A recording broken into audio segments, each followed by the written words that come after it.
Boa noite. Esse vídeo ele foi criado com o intuito de instruir alunos do ensino superior sobre a Constituição e as limitações do poder reformador.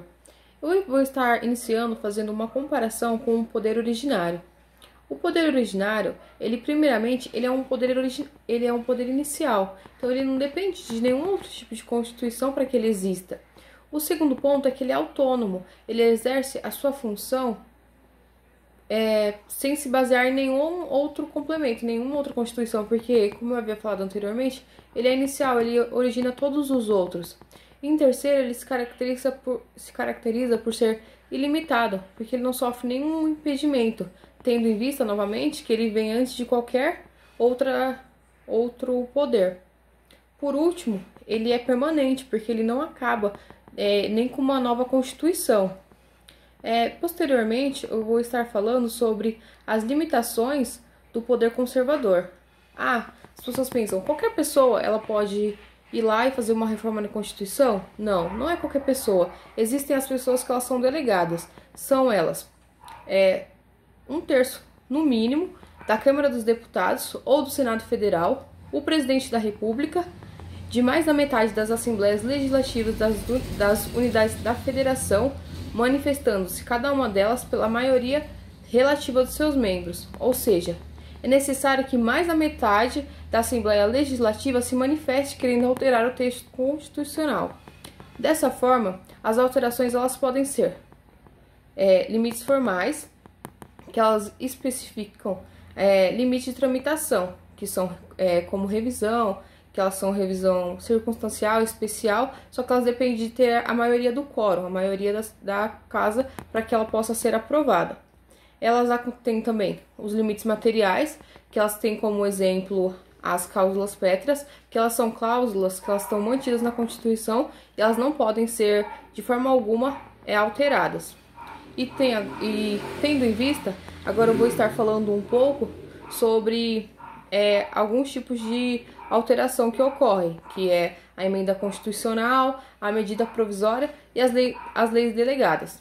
Como eu havia falado anteriormente, a emenda constitucional ela serve para fazer uma alteração no texto constitucional. O texto constitucional de 1988 ele foi feito para que não houvesse nenhum tipo de alteração. Por isso que é necessário que 1/3 da Câmara dos Deputados ou do Senado Federal possam aprovar esse tipo de alteração, porque é uma alteração muito difícil. Porque inicialmente elas são realizadas em duas votações. Inicialmente são duas votações na Câmara dos Deputados. Elas podem ser também iniciadas na Câmara dos Senadores, quando a proposta de emenda ela vem pela Casa dos Senadores. Então, inicialmente são votadas 2 vezes na Câmara dos Deputados, posteriormente 2 vezes na Câmara dos Senados. Assim, ela não é necessário que sofra sanção, então posteriormente, assim que ela é aprovada, ela já entra em vigor. Não é necessário que o presidente da República ele vete ou ele aprove a emenda constitucional. Então, a emenda constitucional, ela também não é qualquer tema que pode, por exemplo, ser passado pela emenda constitucional. É proibido deliberar sobre o voto direto, porque o voto ele é secreto, universal e periódico. Então, de tempos em tempos, as pessoas elas são obrigadas a votar e todas as pessoas elas podem votar. Não pode realizar a separação dos poderes e não pode também interferir nas garantias e direitos individuais. A medida provisória ela é realizada pelo presidente da República. Nessa medida provisória, ela tem caráter de lei, porque assim que o presidente da República licenciou a medida provisória, ela começa a valer. Ela tem 90 dias para entrar em vigor, para permanecer em vigor. Caso o Congresso Nacional ele vete, ela deixa de existir. Só que o presidente da República tem alguns pontos também que ele não pode estar criando uma medida provisória, como por exemplo, ele não pode criar uma medida provisória sobre direito penal, direito processual e processual civil, sobre a organização do Poder Judiciário e do Ministério Público, sobre a carreira e a garantia dos membros, sobre planos plurianuais, diretrizes orçamentárias e também ele não pode mexer em nenhum tipo de bem, poupança que a população tenha.